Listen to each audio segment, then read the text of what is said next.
Con la terrible fuerza opositora de la Inquisición por delante, Julián Hernández comenzó a realizar sus arriesgados viajes.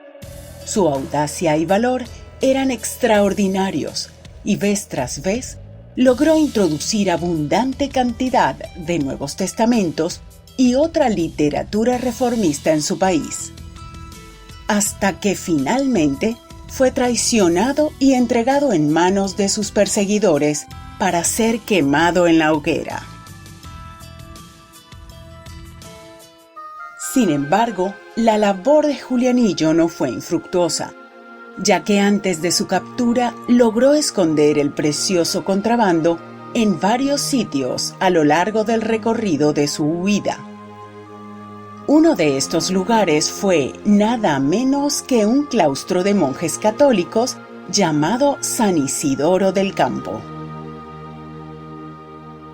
El resultado de semejante hazaña no se hizo esperar. La palabra de vida comenzó su obra convirtiendo el corazón de muchos de los monjes del monasterio, quienes, por abrazar su nueva fe, se vieron forzados al exilio.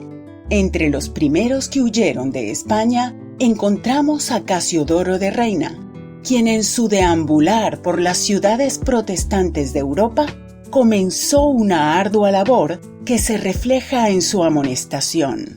Confesamos que pudieran haber muchos otros en la nación adornados de mayores dones de Dios para esta empresa.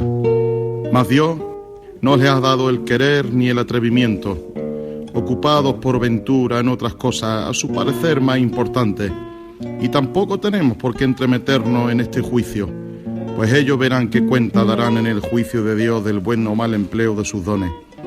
En cuanto a nosotros es cierto, y de ello nos dará fiel testimonio el Señor algún día, que he visto que ninguno de estos doctísimos que lo hubieran podido hacer mejor ha osado encargarse de una obra tan necesaria para el avance del reino y gloria del Señor.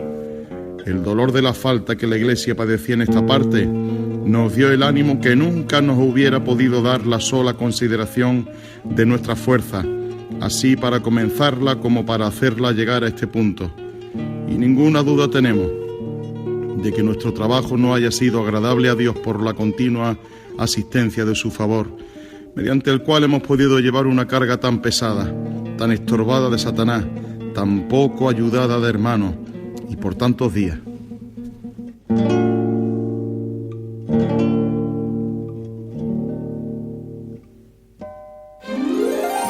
El fruto de la labor de Casiodoro de Reina es la extraordinaria versión que hoy poseemos. Por su excelencia, sobrepuja todas las demás versiones castellanas de las Sagradas Escrituras.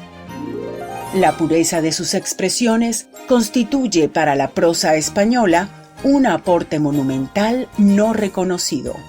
Para la Iglesia de Cristo, posee el incalculable valor de haber sido luz inicial de la Reforma.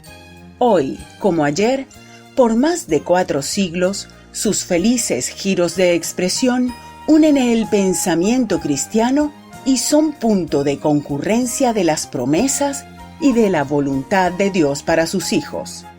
Somos, sin duda alguna, deudores a este, nuestro maravilloso y más querido libro. Sin embargo, en virtud del desarrollo de los estudios bíblicos realizados desde comienzos del siglo XIX hasta el presente, y con el descubrimiento de manuscritos griegos y hebreos mucho más antiguos que los que sirvieron de base para la traducción de Casiodoro de Reina, se han puesto en evidencia tan graves defectos que hacen indispensable considerar su revisión a la luz de un tipo de texto griego y hebreo establecido mediante una metodología sistemática que provea relativamente todas las citas de evidencia manuscrita. La voz pasiva, muy adversada en las versiones modernas, existe y se usa en los textos hebreo y griego. Existe y se usa en castellano. Y obviamente debe ser observada y aplicada estrictamente en las traducciones. sin pretender hacer una defensa a ultranza de la voz pasiva, cuyo uso es más estilístico que el de la voz activa, creemos que la aversión a ella es antinatural y en ese caso negativa literariamente, pero sobre todo perjudicial en pasajes doctrinales vitales. Pasando por alto los perjuicios que esta omisión causa al estilo literario, y esto no es cosa menuda, pues restar estilo es restar sentido. Es imposible dejar de ver con preocupación el daño producido en la doctrina cuando, al omitir la voz pasiva, se diluye la acción invisible de un tercero. La voz pasiva, tan frecuente en los evangelios y epístolas, exhibe una dimensión teológica importantísima. No es lo mismo que el pueblo judío sea alegre o se vuelva, a que sea alegrado o devuelto.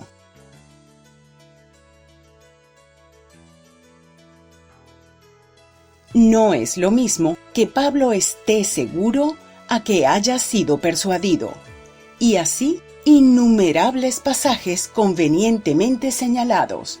Ejemplo del perjuicio causado por esta inobservancia lo constituye el hecho de que de las 12.800 voces pasivas registradas en el texto sagrado, bien sea por omisión de transcripción o de traducción, solo un 30% ha sido debidamente vertida al castellano. Así, en la mayoría de estos casos, el lector común dejará de apercibirse de las acciones del Dios invisible en más de 9.000 oportunidades.